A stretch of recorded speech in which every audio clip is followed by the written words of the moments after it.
chats. Good night, my friend. Journey Metatron, it's always going to be that way. If you're talking about the need to vote for a Democrat simply because they are a Democrat, I don't believe so.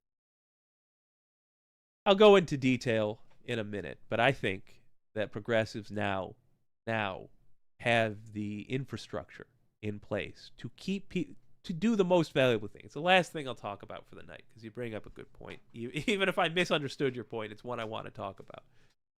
I think progressives have in place the ability to keep people interested in one person for 4 years.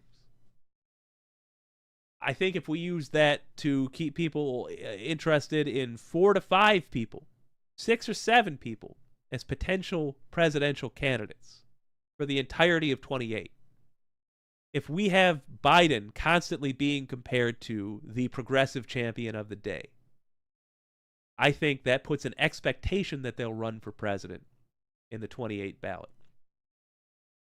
I think that's, generally speaking, the game plan. I think what we should be doing is interviewing those folks on shows like this, asking them to lead protests, specifically starting a protest and then asking them to lead it. That you said you believe in X, I'm doing a protest about that. I want you to be there. I'd like you to lead it. I'd like you to be a movement leader.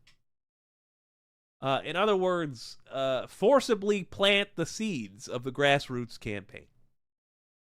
Make a couple of our best and look around your local districts. Look around you. A couple of our best. As the high watermark, Biden will be constantly measured against. Also, that gives us a secondary benefit. There is a tendency in the United States to vote for one party, then the other party, then one party, then the other party.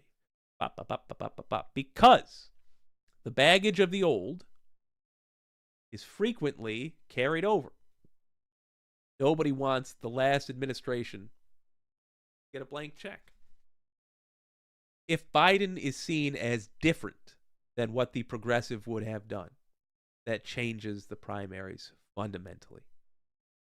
I want to see as much interest in the progressive candidates as there are in the Republican psychopaths. I think that's very doable. I think in the process of doing that, we can also influence people who are currently in office. And I would love, love, love our next president to be a senator right now.